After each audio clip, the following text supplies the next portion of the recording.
Alright, y'all, this is day 3 of my post to YouTube challenge. I am in the middle of making another video right now. I am painting a portrait, and I just put a layer of paint down, or gesso paint, or gesso. I can never remember how to pronounce it, but whatever. It's the primer paint that I layered on so that it fills in the little divots in the canvas to make it like a smooth painting experience. I can't believe that I went years, like literally years, of ruining canvases because I didn't know like the first step to this process. And of course, this first step of the process is such an important one for the rest of the journey. Like, it makes the entire experience of painting way, way easier. And it elevates oh my god, this noise. Just elevates the painting in like visually, but also the experience. And I wanted to talk a little bit more about that topic today because this theme has showed up in my life so many times. And I want to make a little video about it. So, for instance, well, first off, what are the problems of like not getting the first step down to make the rest of the process easier, right? Like, the biggest problem is, well, one, you'll feel like you're not doing, like, your work that you're creating looks like garbage, right? And then you start to internalize like your skill set and whether or not you're capable of getting better or, you know, creating something that you actually really like, right? So it's really important to have the foundation laid so then the rest of the experience can be fruitful and not feel like a ginormous waste of time because you don't end up producing something that you hate.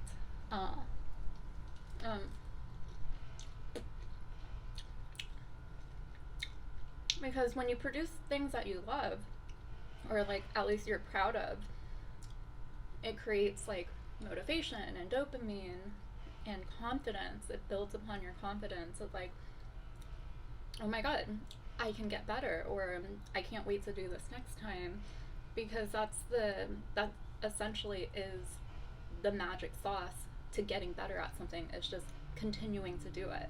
So how can we figure out ways to maximize our ability, or not ability, but maximize the likelihood of us repeating a behavior, right? So it is creating those feel-good chemicals in our brains and in our like confidence in ourselves to continue doing the thing that we wanted to do. So that's something I wanted to point out about like hobbies and just art in general. It's not something like, yes, you can be a natural at something. Absolutely. You know, there are certain people who do it looks like, you know, it's a natural gift, but it kind of felt like that with me too, because all of a sudden it felt like, oh my god, I'm like actually really good at drawing and painting, but that actually isn't true. Because I sucked, or like I was terrible at it when I first began. Like, I think the first time I actually really took an art class was in high school, and I didn't even put in an effort to do it. So I just thought I was bad at it. And so it wasn't until I think I was like 23, maybe 22, that I picked it back up again. Plain.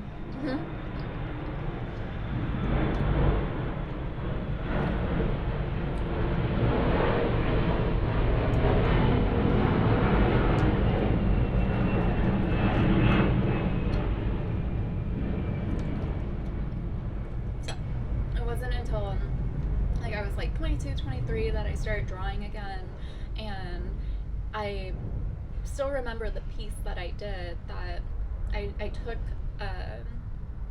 a drawing that really inspired me. Like, it was a digital artwork, and I copied it. I copied it line by line, shading by shading, and the end result looked pretty identical to what I had copied, and I was like, ooh, well, feel good chemical, you know? And yeah, it just grew from there. I've never really dove like all into painting. And that's a second piece I wanted to touch on too. It's like, what's the urgency? What's your urgency? And I think that's a very individualized personal question to ask yourself. Like, how important is it to you to get good at something right away? If it's really, really, really important, then yeah, grind it out and just put in the work. But for me, like, painting and art I never wanted it to be something that I pressured myself to do. Um, even though, um, even though that felt like the normal thing to do. You know, we see it all around us, artists and pretty much anybody, honestly. Like, no matter what industry you're in, it's like the cool thing to do, to like hustle and grind and to like put in 150% effort into one thing. And I personally don't operate in that way. And it's taken me almost 30 years. Hold on. This cat wants to come out.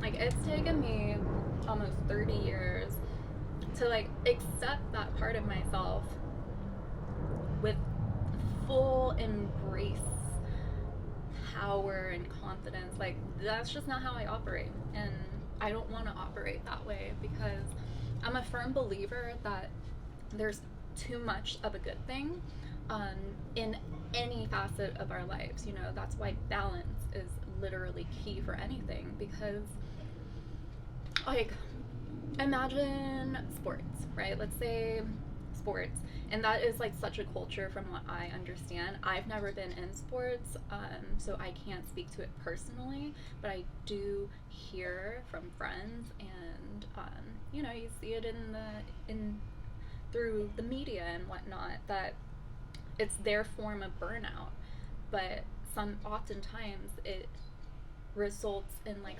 physical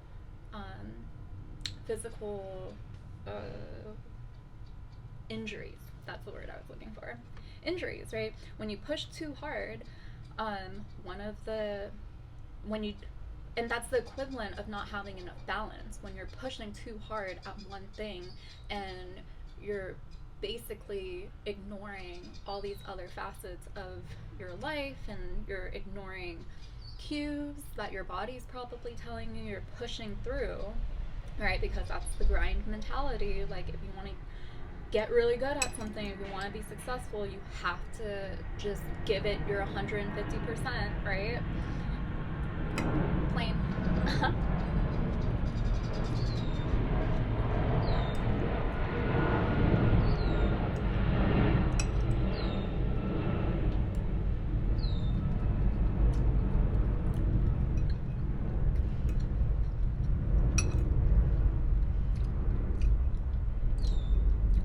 Okay.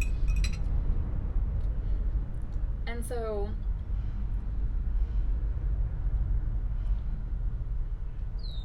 when we lack the balance of knowing when enough is enough, and when, you know, it is time to push forward, and when it is time to take it easy, when we don't have that sense within us to gauge one from the other, we end up with this imbalance, and then there are like consequences from that. And in the when I look at it from the sense of, if you love the thing that you want, like if this is your passion, if this is your love, and it gives you so much joy, and in or out, Salem, come on.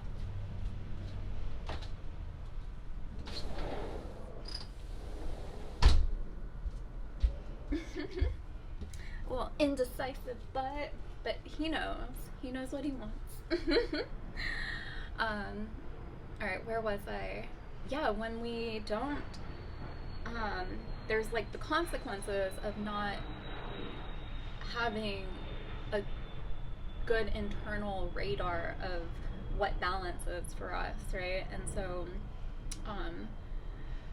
like, if whatever you're pursuing, whatever it is, if you truly love it and you want like a long, fulfilling life with it, in, you know, throughout all of your years,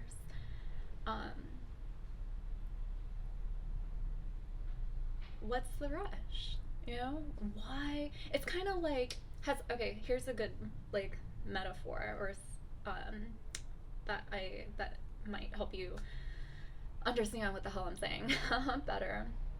Has anyone ever fell in love with a song, and then they just replayed it every time they get in the car, every time they go to the gym, at like pretty much every moment of their life, they'll like replay that song like 150 times within the span of like 2 or 3 days, and your love for that song turns into like, ugh, like, I don't want to hear this anymore, you know, like you like reached your maximum capacity of experiences with this song in such a short amount of time that like you don't want it anymore. And so that's kind of similar to what I'm like trying to say about anything it is that you love. Like, don't extend yourself so much to the point where the thing you love like becomes unenjoyable, you know, like dose it out. What's the rush? What's the urgency?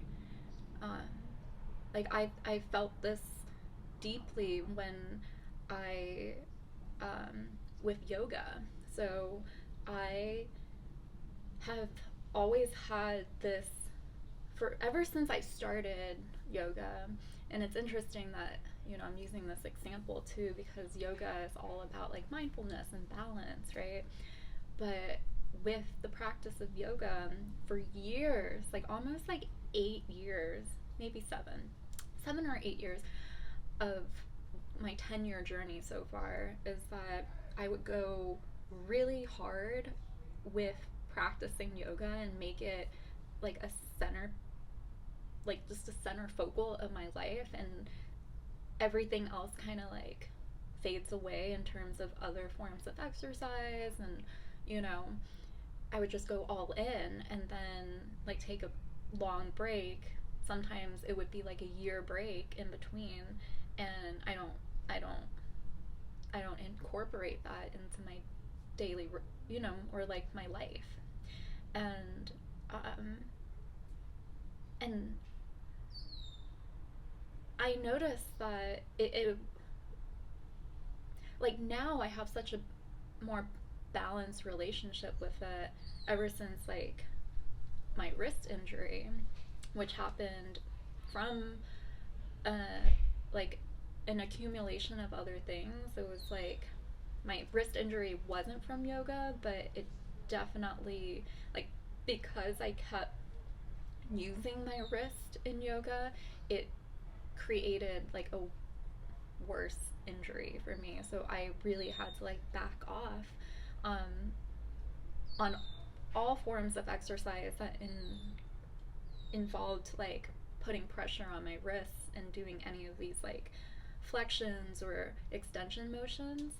So like I was out of commission for like 2 months, 2 months ish, and it was difficult. It was very difficult because um, well, when you make something such a big part of your life, when you get cut off from it, it's like this. It's it's painful, you know. And if anyone's ever had an injury that they're in recovery from, you know, where whether it's you can't, you know, you can't skate or you can't dance or you can't, you know, run, whatever it may be, like some or walk even, something simple that like you clearly love in your life, but in a sense like sort of took granted for too, when you're asked to like put your whole that whole part of your life on pause to recover, it's painful. And I think one of the easiest way to avoid all of that is to just incorporate a nice sense of balance in your life when it comes to like a single particular activity. Because yeah, if you love what you do, if you love it, you want a long healthy life with it, you know.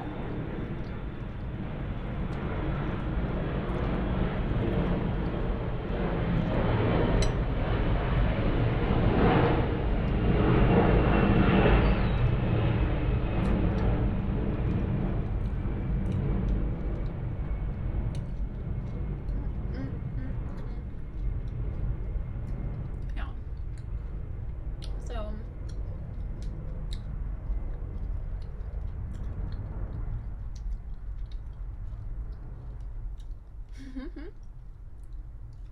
that was kind of like the big thing that was on my mind today. It's just, yeah, patience.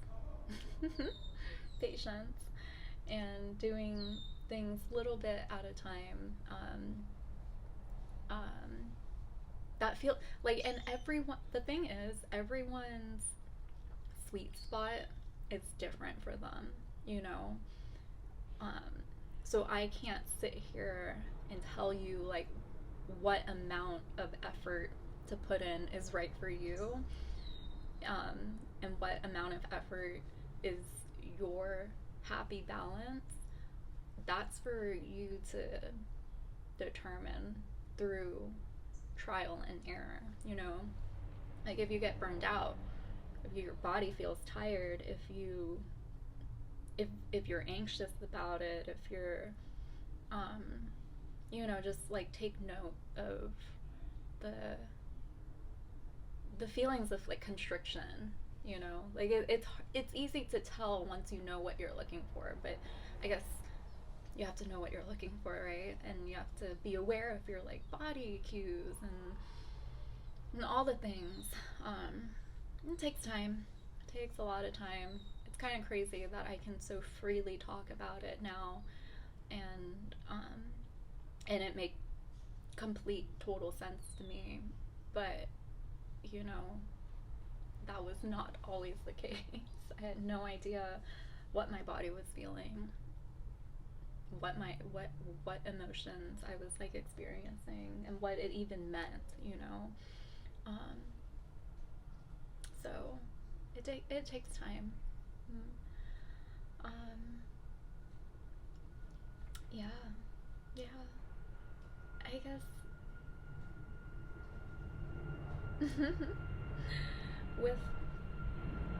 with my art playing.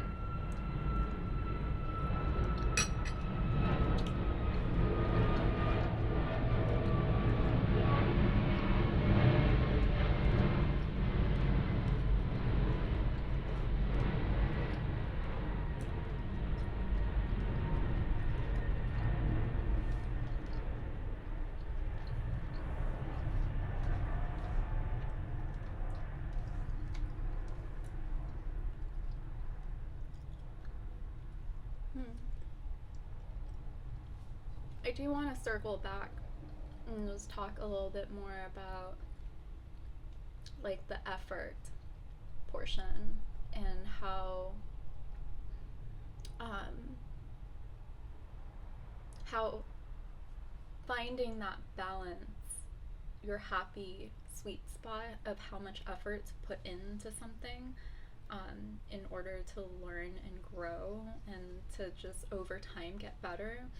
Um, there's no rush. Like, really tune into yourself and ask, like, what the hell's the urgency, you know? Um, because wouldn't you rather, like, it's kind of a double edged sword if you just go all in and you put, like, I don't know, 100 hours in over the course of, like, just 2 weeks, right? But then you don't put any hours in for the next, I don't know, 3 months or 4 months. That's not really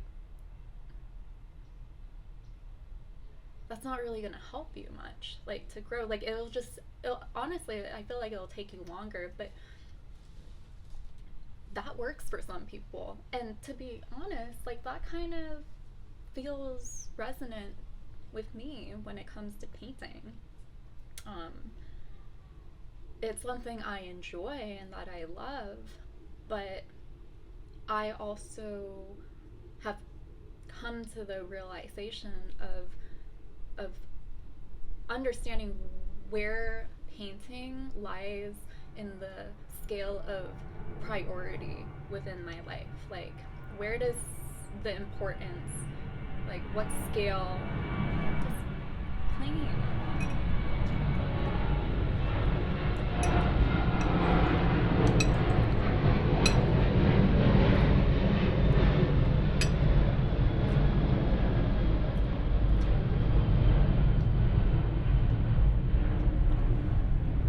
It's just an excuse for me to eat more. um, yeah, I think that's a good question to ask yourself too, to help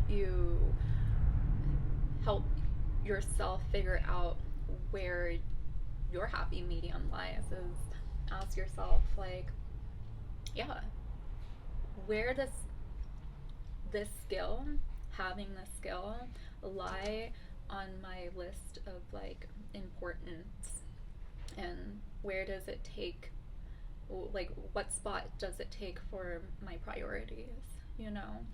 um, um, if it's just a hobby and something you really just want to, like, naturally fall in love with, and just, you know, take your time with it, then yeah, just go when the feeling strikes, you know? But it is a balance too, because sometimes we need to do the thing, take the action in order to build that momentum of, like, excitement and motivation.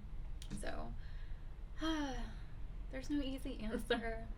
There's no easy answer. I think one of the biggest things, though, is that if you if your tendency isn't to take action, um, then of course your first step is to take action. You know, like, the message of slow down and chill out. That message isn't actually for you if your natural tendency and your automatic behavior is to not do anything. So that message isn't for you, you know, for those whoever's out there listening who, like, always puts things off and never, you know, pushes forward, then your message is different, you know. And I think that is one of my main concerns about, I think, like, listening to, like, guides or, you know, people on YouTube or astrologers or even teachers or mentors, is like, if they don't really know you, you know, you as the individual and all of your, like, all the intricate facets of your life and details and your behaviors and mindset and whatever, right? If people don't know you, like, their message isn't gonna be specifically tailored for you. It's really up to you to figure out, like, is this message for me? And that took me fucking years to figure out, you know what I mean? Because sometimes a message that we hear is like a confirmation of our subconscious behaviors that aren't actually helpful for us. So in a way, we're like, our subconscious mind is getting validated, like the parts, you know, like the limiting thoughts and the limiting behaviors are getting validated through certain messagings. That you have to be able to know yourself pretty well in order to be self-aware of, like, you know what, this message isn't actually for me. I can honor what is being said, because this message very well may help someone else and be really resonant in their situation. But as for me, you know, I'll take it, but I'll like listen, but I'm gonna leave this because this isn't actually for me. So I think, you know, if anyone's ever like gone to yoga, or like, you know, that saying of like, take what serves and leave what doesn't. And in order to do that effectively is to know yourself well. And I'll just end it on that because I'm gonna go in, I'm sick of these planes, and I think my paint has dried. This was a great topic. I feel really energized from it. Let me know what you think.